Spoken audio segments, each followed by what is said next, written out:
तो कहानी के शुरू में हमें पॉल नाम का एक लड़का दिखाया जाता है। उसका आज के दिन जॉब के लिए इंटरव्यू था, मगर न जाने क्यों जैसे ही वो उठता है उसके साथ सब कुछ गलत हो रहा था। कभी उसकी कोई चीज गुम हो जाती है तो कभी उसका जूता फट गया था। उसे अपने साथ ये सब होता देखकर ऐसा लगता है कि जैसे उसे आज ही इंटरव्यू नहीं देना चाहिए, मगर फिर भी वो उस कैफे की लाइन में लग जाता है जहाँ पर उसका आज इंटरव्यू था। पर वहाँ पर लोगों की भीड़ जमा थी, बहुत से लोग लाइंस में लगे हुए थे। तभी यहाँ पर पॉल के पास एक आदमी आता है जो उससे कहता है कि मैंने तुम्हें पढ़ाया है, मैं तुम्हारा प्रोफेसर रह चुका हूँ और दोबारा भी पॉल से मिलने की उम्मीद करता है। और इतना कहकर वो वहाँ से चला गया था। पॉल जब दोबारा इंटरव्यू के लिए लाइन में खड़ा होने आता है तो देखता है उधर अब रश बढ़ चुका था। एक डॉग उसके हाथ से स्कार्फ लेकर भाग जाता है। पॉल उस डॉग के पीछे भागता है, मगर वो डॉग एक गली में जाकर गायब हो गया था। तभी पॉल की नजर वहाँ पर एक दरवाजे पर पड़ती है जो खुला हुआ था। वहाँ पर बाहर नौकरी के लिए और इंटरव्यू के बारे में लिखा हुआ था। पॉल वो पढ़कर अंदर चला जाता है। अंदर जाने पर उसे सोफी नाम की एक लड़की मिलती है, वो भी जॉब इंटरव्यू के लिए आई हुई थी। पॉल उसके पास बैठकर बातें करने लगता है। तभी डेनिस नाम का एक आदमी आता है जो पॉल को इंटरव्यू देने के लिए अंदर बुला रहा था। पॉल ये सुनकर हैरान था कि अभी तो उसने इन्हें अपना नाम भी नहीं बताया, तो इन लोगों को उसके नाम के बारे में कैसे पता है। फिर भी पॉल अंदर चला जाता है जहाँ पर उस कंपनी के सभी हेड मेंबर्स बैठे हुए थे। उस कंपनी का मालिक जिसका नाम वेल्स होता है वो पॉल से पूछता है कि आखिर तुम यहाँ पर इंटरव्यू देने कैसे पहुँचे। पॉल उन्हें अब अपनी सारी कहानी के बारे में बताता है। कहता है कि जब मैं सुबह उठा तब से मेरे साथ सब कुछ गलत हो रहा है। आते हुए मेरी बस छूट गई, फिर जिसके बाद मुझे जिस कैफे में इंटरव्यू देने जाना था उधर बहुत रश था। मैं जब लाइन में खड़ा हुआ तो एक डॉग मेरा स्कार्फ लेकर इस तरफ भाग गया। मैंने फिर एक दरवाजा देखा और मैं नहीं जानता था कि इधर कोई कंपनी है। बात करते हुए बार बार पॉल एक दीवार को देख रहा था। वेल्स पूछता है तुम बार बार उधर क्या देख रहे हो। वो कहता है सामने जो दीवार है मुझे लगता है कि वो लंदन का नक्शा है, जो कि थोड़ा अजीब है। ये सुनकर बाकी के जितने भी लोग उधर बैठे हुए थे सभी हैरान हो जाते हैं। फिर जिसके बाद वही आदमी डेनिस आता है जो पॉल को अंदर बुला कर गया था। वो पॉल से कहता है अब तुम यहाँ से जा सकते हो। पॉल भी बेचारा समझ गया था कि इतनी बड़ी कंपनी में भला उसे नौकरी कौन देगा। पॉल उसी दरवाजे से बाहर आ गया था जहाँ पर अब वो डॉग भी था जो उसका स्कार्फ लेकर भागा था। वो उसे वापस कर देता है। पॉल घर आ गया था जहाँ पर आकर उसे ये बात पता चलती है जो लड़का पहले उसके साथ रहा करता था वो उसका कमरा छोड़कर जा रहा है। ये बात सुनकर वो और ज्यादा परेशान हो जाता है क्योंकि अब उसे ही इस कमरे का सारा किराया देना था। मगर मुसीबत ये थी कि उसको अभी तक कहीं पर नौकरी नहीं मिली थी। जब वो इस बारे में उसी लड़के से बातें कर रहा था तभी उसके घर पर एक लेटर आकर गिरता है जिसमें ये लिखा हुआ था कि वेल्स ने उसे नौकरी पर रख लिया है। ये सुनकर तो उसकी खुशी का कोई ठिकाना ही नहीं था। वो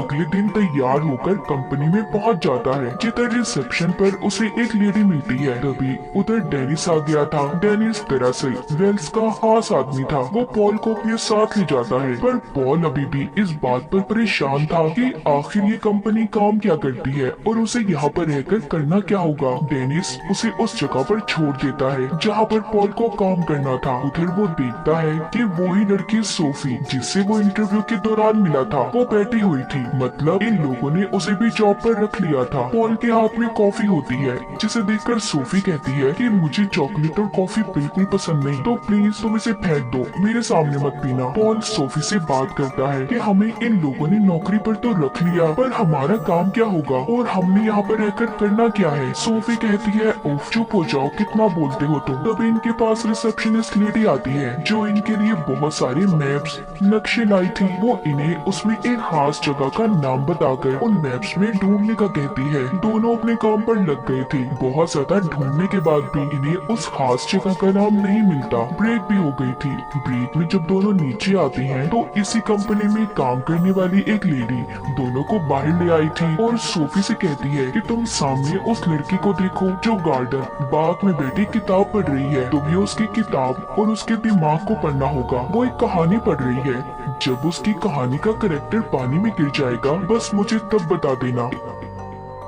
इस पर सोफी कहती है, भला मैं इतनी दूर से उस लड़की की किताब को कैसे पढ़ सकती हूँ। वो लेडी सोफी को कहती है, मेरा यकीन करो तुम कर सकती हो। जिसके बाद खुद वो लेडी उसी गार्डन में जाकर बैठ जाती है। कुछ देर के बाद उसी गार्डन में लगे फाउंटेन फुआरे के पास एक लड़का आकर बैठता है। उधर सोफी दूर खड़ी उस लड़की के दिमाग और किताब को बहुत अच्छे से पढ़ लेती है। जैसे ही उसका कैरेक्टर पानी में गिरता है, सोफी ये बात उसी लेडी को बता देती है। तभी वो लेडी उस लड़की को पानी में गिरा देती है जो फाउंटेन के पास बैठा हुआ था। फिर वही लड़की आकर उस लड़के की मदद करती है जो किताब पढ़ रही थी। इन पर उन दोनों लड़का लड़की की बहुत अच्छी दोस्ती हो जाती है। अब वो लेडी सोफी के पास आती है और बताती है कि मैं इस कंपनी में कोइंसिडेंस डिपार्टमेंट में काम करती हूँ, जहाँ पर सारे काम ऐसे करवाए जाते हैं कि जैसे कोई इत्तेफाक हुआ हो, अचानक से हो जाए कोई काम और उन लड़का लड़की को भी यही लगेगा कि वो लोग इत्तेफाक से मिले हैं। पर उस लड़की के डैड ने हमें उस लड़के से मिलवाने के लिए बहुत सारे पैसे दिए थे। हमारी कंपनी ऐसे ही काम करती है और सोफी तुम दिमाग को पढ़ सकती हो, इसीलिए तुम्हें इस कंपनी में रखा गया है। तुम मेरे ही डिपार्टमेंट में काम करोगी। वो सोफी को अपने साथ ले जाती है। दरअसल ये कंपनी एक जादुई कंपनी थी जहाँ पर इंसानों के साथ साथ गॉब्लिन, इंसानों की तरह दिखने वाले मॉन्स्टर्स और विचेस, जादूगरनियां भी काम किया करती थी। और यहाँ से वापस अपनी जगह पर चला जाता है। वो फिर से नक्शे में उस खास जगह को ढूंढने लगा था, मगर अब भी वो उसे कहीं नजर नहीं आती। तभी उसके पास कंपनी का मालिक वेल्स आता है जो बताता है कि ऐसे तुम कभी भी नक्शे में उस जगह को नहीं ढूंढ पाओगे। वो अपना हाथ उस नक्शे के ऊपर फेरता है और पॉल को भी सिखाता है। कहता है कि जिस जगह पर तुम्हारे हाथ पर करंट लगेगा वही वो खास जगह होगी जिससे तुम्हें पता चल जाएगा। जिसके बाद वो पॉल को अपने साथ ले जाता है। पॉल वेल्स से पूछता है कि आखिर आपकी कंपनी काम क्या करती है। वो बताता है हमारी कंपनी लोगों की फीलिंग्स, एहसासात को बदलने का काम करती है, जैसे किसी इंसान को प्यार करवाना या किसी का डिवोर्स, तलाक करवा देनी। ये सब कुछ वो पॉल को अपने ऑफिस में ले जाता है और कहता है, पॉल क्या तुम जानते हो तुम्हारे अंदर एक खासियत है, तुम छुपी हुई चीजों को तलाश कर सकते हो जो चीजें एक आम इंसान नहीं देख सकता। तुम्हारी आंखें उन्हें ढूंढ सकती हैं। तुम्हारे मॉम डैड को तुम पर फख्र होगा। और ये बात मैंने तुम्हारे अंदर तब देखी जब पहली बार तुम इंटरव्यू देने के लिए आए थे। तुमने उस दीवार पर नक्शा ढूंढा था। तभी उधर डेनिस आ जाता है जो वेल्स से कहता है, नहीं पॉल ऐसा नहीं कर सकता, उसके डैड तो बिल्कुल भी उससे प्यार नहीं करते थे। ये सुनकर वेल्स कहता है, नहीं इस बात से इन चीजों पर कोई फर्क नहीं पड़ता। मेरे डैड भी मुझसे नफरत करते थे। उन्होंने मुझसे एक कॉन्ट्रैक्ट पर साइन करवाई कि अगर मैंने उन्हें धोखा दिया तो वो मेरी सोल, आत्मा को कैद कर देंगे। पर अब मेरे डैड इस दुनिया में नहीं है तो मैं अब फ्री हूँ। वेल्स यहीं पर पॉल को एक पोर्टेबल डोर ढूंढने का कहता है जो इस मूवी का नाम भी है। वो बताता है कि वो बहुत खास है। वो एक जादुई दरवाजा है जिससे हम कहीं पर किसी भी जगह पर जा सकते हैं और तुम इसलिए यहाँ पर हो ताकि तुम उस दरवाजे को ढूंढ सको। मैं उस पोर्टेबल डोर को नहीं ढूंढ सकता जो इसी बिल्डिंग में छुपा है, मगर इस बारे में किसी को कभी कुछ मत बताना। पॉल अब उस दरवाजे को बिल्डिंग में हर जगह पर ढूंढने लगता है। तभी उसके पास इसी कंपनी की एक लेडी आती है जो असल में विच, जादू करनी थी। उसके बाल हवा में उड़ रहे थे। वो पॉल से आकर पूछती है कि तुम्हें वेल्स ने कुछ ढूंढने का कहा है, मगर जैसे कि वेल्स ने कहा था इस बारे में किसी को कुछ मत बताना, तो पॉल उसे कुछ नहीं बताता और चला जाता है। वो जब रात को अपने घर पर सो रहा था तो उसके पास वेल्स की कंपनी का ही एक आदमी आता है। वो भी यही पूछ रहा था कि वेल्स ने तुम्हें क्या ढूंढने का कहा है, जो पॉल उसे भी बताने से इनकार कर देता है। तो इस वजह से वो आदमी पॉल के पाँव को तोड़ देता है और उसके कान लंबे लंबे कर देता है। तभी पॉल उससे कहता है कि प्लीज ऐसा नहीं करो, अच्छा मैं बताता हूँ, मुझे एक डोर, दरवाजा ढूंढना है। ये सुनकर वो आदमी चला गया था। पॉल की आँख खुलती है, उधर कोई भी नहीं था। उसे लगता है कि शायद वो सिर्फ उसका एक सपना था, मगर वो आदमी हकीकत में पॉल के पास आया था। अगले दिन पॉल दोबारा से कंपनी में जाकर उसी पोर्टेबल डोर को ढूंढने लगता है। वो उस दरवाजे को ढूंढते ढूंढते कंपनी की बेसमेंट में आ गया था। तभी उसके पीछे डेनिस भी आ जाता है जो उससे कहता है कि तुम यहाँ पर क्या कर रहे हो, यहाँ से चले जाओ और आइंदा यहाँ पर कभी मत आना।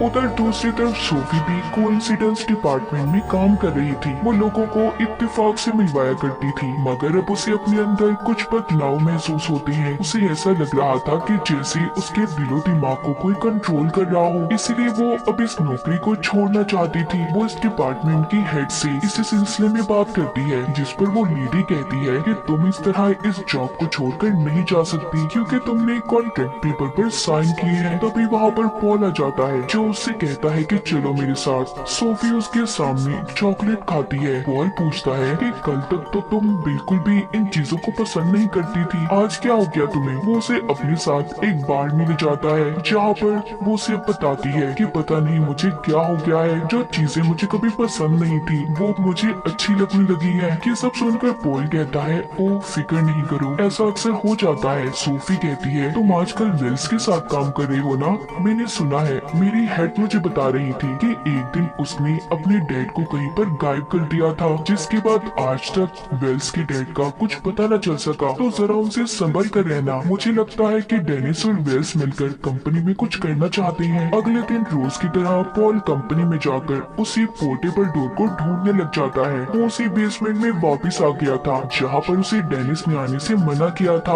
वो डोर दरवाजे को ढूंढता ढूंढता एक दीवार के पास पहुँचता है, जहाँ पर उसे कुछ अलग ही महसूस हो रहा था। उसे अपनी ताकतों से पता चल जाता है कि वो कोई दीवार नहीं बल्कि किसी जगह का रास्ता है। पॉल जब उसके अंदर जाता है तो वो एक जादूगर का कमरा था, जहाँ पर कुछ अजीब चीजें पड़ी हुई थी। वहाँ पर उसे एक बड़ा सा स्टेपलर भी पड़ा दिखाई देता है। जब वो उसे हाथ लगाता है तो उसे अपनी ताकत, अपनी पावर से पता चलता है कि वो एक गॉब्लिन था। पॉल अपनी ताकत का इस्तेमाल करके उस पोर्टेबल डोर को भी ढूंढ लेता है, जो उसे वेल्स ने ढूंढने के लिए कहा था। अब वो उस पोर्टेबल डोर जादुई दरवाजे की मदद से वापस कंपनी में आ जाता है। वो दरवाजा एक टॉवल तौलिए में बदल गया था। वो कंपनी में आकर छुपकर वेल्स की बातें सुनता है, जहाँ पर वो सबको बता रहा था कि वो अपने ऑफिस के लोगों पर एक्सपेरिमेंट तजुर्बा कर रहा है। वो उन लोगों की पसंद नापसंद, उनकी फीलिंग्स, एहसासात और उनकी हर चीज को बदल देगा, जिसके बाद वो उन लोगों को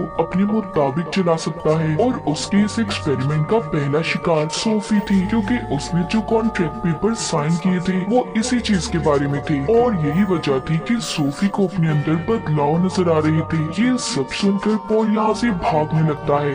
जब वो उस दरवाजे को खोलने की कोशिश करता है, मगर अब वो टॉवल तौलिया दरवाजे में नहीं बदल रहा था। तभी पॉल उस तौलिए पर लिखी कुछ बातों को पढ़ता है, जिस पर लिखा था कि डोर दरवाजे को खोलने के लिए तुम्हें 3 बार नॉक नॉक बोलना होगा और फिर उस जगह का नाम लेना है जहाँ पर तुम्हें जाना है। अब पॉल 3 बार नॉक नॉक बोलकर सुपरमार्केट का नाम लेता है, जिससे कि वो सुपरमार्केट के फ्रिज में पहुंच गया था। फिर वो सोफी के पास जाता है और उसे सारी सच्चाई बताता है कि वेल्स तुम पर एक्सपेरिमेंट तजुर्बा कर रहा है, और उसे उस पोर्टेबल डोर के बारे में भी। सोफी उस जादुई दरवाजे के बारे में सुनकर खुश होती है। वो सब कुछ अपने बारे में भूल गई थी। वो पॉल से कहती है कि इस दरवाजे की मदद से तो हम कहीं पर भी जा सकते हैं, चलो ना पॉल, सब कुछ भूलकर दुनिया घूम कर आते हैं। सोफी और पॉल पहले तो पिरामिड जाते हैं, फिर बर्फीले इलाकों में, तो कभी पहाड़ी और फिर समंदर के किनारे। उन्हें दुनिया घूमकर बहुत मजा आ रहा था। समंदर के किनारे बैठा पॉल सोफी से पूछता है क्या तुमने किसी कॉन्ट्रैक्ट पेपर्स पर साइन किए थे। वो जवाब देती है कि हाँ, वो तो एक ट्रेनिंग प्रोग्राम था, पर अब मुझे लगता है कि शायद उसी वजह से मेरे साथ ये सब कुछ अजीब हो रहा है। खैर अब वो दोनों उस पोर्टेबल डोर की मदद से वापिस से कंपनी में आते हैं और उस कॉन्ट्रैक्ट को ढूंढने लगते हैं। तभी उन्हें एक आदमी के नाम का कॉन्ट्रैक्ट मिलता है, जिसमें उन्हें ये पता चलता है कि वेल्स यहाँ पर लोगों की सोल, आत्मा को चुराता है। वो पहले कॉन्ट्रैक्ट पेपर पर साइन करवाता है, जिसके बाद उस पेपर को बैंक ऑफ डेड यानी के मौत के बैंक में जमा करवा देता है। इस तरह वो उस इंसान की आत्मा को कैद कर सकता था। वो दोनों उस पेपर को पढ़ ही रहे थे, तभी उधर बहुत सारे गॉब्लिन्स, मॉन्स्टर्स आ जाते हैं। ये दोनों डरकर वहाँ से भाग गए थे। तभी इनके सामने डेनिस आता है। जब ये उसे बताती है कि हमारे पीछे बहुत सारे मॉन्स्टर्स लगे हुए हैं, तो तभी वो ये देखते हैं कि डेनिस भी एक गॉब्लिन है। कुछ देर के बाद उधर वेल्स भी आ जाता है। तभी उन दोनों की किसी बात को लेकर बहस हो रही थी। इस बात का फायदा उठाकर पॉल और सोफी उस पोर्टेबल डोर की मदद से यहाँ से भाग गए थे, मगर गलती से वो दरवाजा खुला रहता है। तभी वेल्स उन दोनों को एक ऐसी जगह पर भेज देता है जहाँ पर एक जेल था। उधर एक जेल में सोफी और पॉल को एक आदमी मिलता है जो असल में वेल्स के डैड थे, जो बताते हैं कि जब मुझे मेरे बेटे की शैतानी इरादों के बारे में पता चला कि वो लोगों की आत्माओं को कैद करता है, तो उसने मुझे इस जेल में कैद कर दिया ताकि मैं उसे कभी भी रोक ना पाऊँ। यानी कि जो बात सोफी ने पॉल को बताई थी कि वेल्स ने अपने डैड को कहीं पर गायब कर दिया, वो बात सच थी। आगे वो बताते हैं कि यहाँ से मुझे आज तक बाहर जाने का रास्ता नहीं मिल सका, जिस पर पॉल कहता है कि आपके पास तो उसका कॉन्ट्रैक्ट था, तो आपने अपने बेटे की आत्मा को कैद क्यों नहीं किया। वो बताते हैं कि इससे पहले मैं उस कॉन्ट्रैक्ट को बैंक ऑफ डेड में जमा करता, उसने मुझे यहाँ पर कैद कर दिया। पॉल को यहाँ से निकलना था। वो किसी तरह अपनी ताकत का इस्तेमाल करके यहाँ से बाहर जाने का दरवाजा ढूंढ लेता है। वो कंपनी में वापस आ गई थी,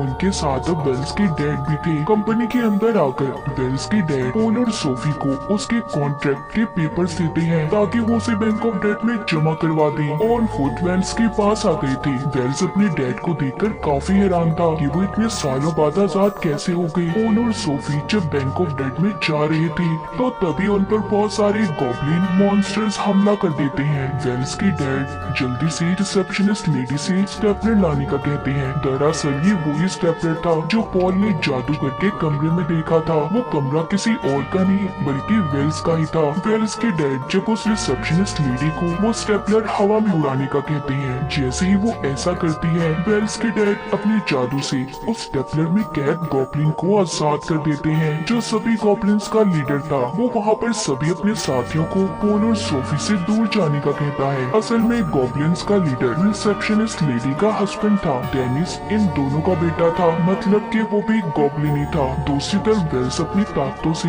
अपने डैड को कैद कर लेता है। तभी वहाँ पर कंपनी के बाकी लोग भी आ गए थे जो वेल्स को समझा रहे थे कि ऐसा मत करो, मगर वो यहाँ पर पॉल से कहता है कि अगर तुमने मेरे कॉन्ट्रैक्ट को वापस ना किया तो मैं सोफी को मार दूंगा। पॉल क्योंकि सोफी से प्यार करता था, वो उसकी जान बचाने के लिए वेल्स को वो कॉन्ट्रैक्ट के पेपर्स देने ही वाला था। तभी सोफी इशारों से पॉल से बात करती है, कहती है कि जेल से आने का कोई दरवाजा नहीं था पॉल, तुमने अपनी पावर्स ताकत का इस्तेमाल करके आने के दरवाजे को बनाया और अब भी तुम अपनी ताकत इस्तेमाल करके दरवाजा बना सकते हो। तभी पॉल सोफी की बात मानकर अपनी ताकत का इस्तेमाल करता है। उसने वहाँ पर बहुत से दरवाजे बना लिए थे। तभी वो बैंक ऑफ डेड के दरवाजे को ढूंढकर उसमें चला जाता है और वहाँ की रिसेप्शनिस्ट लेडी को वेल्स का कॉन्ट्रैक्ट जमा करवा देता है। ऐसा करते ही वेल्स की सारी ताकतें खत्म हो गई थी। उसके डैड उसे उसी जगह पर कैद कर देते हैं जहाँ पर वेल्स ने अपने डैड को कैद किया था। पॉल बैंक ऑफ डेड से वापस आ गया था। सोफी ये देखकर उसे गले लगा लेती है। वो बहुत खुश थी कि उसने उसकी जान को बचाया। वो सोफी को उसका कॉन्ट्रैक्ट वापस करता है। वेल्स के डैड ने अपनी कंपनी में दोबारा अपनी सीट ले ली थी। वो पॉल और सोफी को भी